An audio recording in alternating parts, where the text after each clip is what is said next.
ഛത്തീസ്ഗഡിൽ അറസ്റ്റിലായ കന്യാസ്ത്രീമാരുടെ മോചനം വൈകുകയാണ്. NIA കോടതി ഇന്ന് ജാമ്യ ഹർജി പരിഗണിച്ചുവെങ്കിലും വിധി നാളെ ഉണ്ടാകും. അതേസമയം ജാമ്യം നൽകുന്നതിന് പ്രോസിക്യൂഷൻ സാങ്കേതിക എതിർപ്പ് മാത്രമാണ് ഉന്നയിച്ചത്.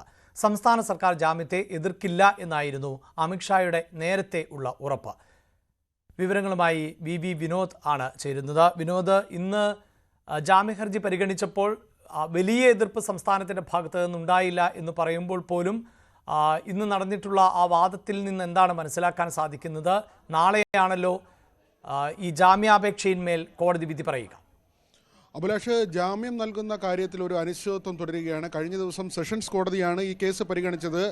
സെഷൻസ് കോടതിയുടെ പരിധിയിൽ വരുന്ന വകുപ്പുകളല്ല എന്ന് ചൂണ്ടിക്കാട്ടിയാണ് ഇത് NIA കോടതിയിലേക്ക് മാറ്റാനുള്ള നിർദ്ദേശമുണ്ടായത്. ആ തരത്തിൽ പിന്നീട് NIA കോടതിയിലേക്ക് മാറ്റുകയും ഇന്ന് ജാമ്യ ഹർജി NIA കോടതി പരിഗണിക്കുകയും ചെയ്തു. പക്ഷേ വാദം കേട്ടെങ്കിലും വിധി പറഞ്ഞിട്ടില്ല. നാളെയാകും വിധി പറയുക. കഴിഞ്ഞ ദിവസം സംസ്ഥാന സർക്കാർ, അതായത് ഛത്തീസ്ഗഡ് സർക്കാർ പ്രോസിക്യൂഷൻ ഈ ജാമ്യത്തെ എതിർത്തിരുന്നു. ഇന്നും എതിർപ്പുണ്ടായെങ്കിലും അത്ര കണ്ട് കഴിഞ്ഞ ദിവസത്തെ അത്ര ശക്തമായ നിലയിലായിരുന്നില്ല പ്രോസിക്യൂഷൻ്റെ നിലപാട്. കഴിഞ്ഞ ദിവസം തന്നെ അമിത്ഷാ കേരളത്തിൽ നിന്നുള്ള MPമാർക്കടക്കം ആ ഉറപ്പ് നൽകിയിരുന്നതാണ്. പ്രോസിക്യൂഷൻ ജാമ്യത്തെ എതിർക്കില്ല എന്ന കാര്യമായിരുന്നു കേന്ദ്ര ആഭ്യന്തരമന്ത്രി ഒരു ഉറപ്പായി നൽകിയത്.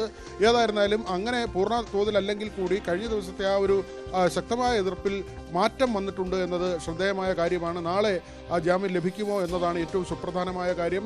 മാത്രമല്ല, ഇപ്പോൾ ഒരാഴ്ചയായി ഈ കന്യാസ്ത്രീമാർ ജയിലിൽ തുടരുകയാണ്, റിമാൻഡിൽ തുടരുകയാണ്. കഴിഞ്ഞ ദിവസം ഇവരുടെ ബന്ധുക്കൾ കണ്ടിറങ്ങുന്ന കാഴ്ചയുണ്ടായിരുന്നു. പൊട്ടിക്കരഞ്ഞുകൊണ്ടാണ് അവർ പുറത്തേക്ക് വരുന്ന ഒരു കാഴ്ചയുണ്ടായത്. ഇതിൽ വലിയ രാഷ്ട്രീയമായ നീക്കങ്ങൾ കൂടി നടക്കുന്നുണ്ട്. രാജീവ് ചന്ദ്രശേഖർ ഇന്ന് തൃശ്ശൂരിൽ സഭാ നേതൃത്വവുമായി കൂടിക്കാഴ്ച നടത്തിയ ശേഷം ഡൽഹിയിലേക്ക് പോയിരുന്നു. ഛത്തീസ്ഗഡ് മുഖ്യമന്ത്രിയെ ഡൽഹിയിലേക്ക് വിളിപ്പിച്ച സാഹചര്യവുമുണ്ട്. പ്രധാനമന്ത്രിയുമായുള്ള കൂടിക്കാഴ്ചയുണ്ടായി.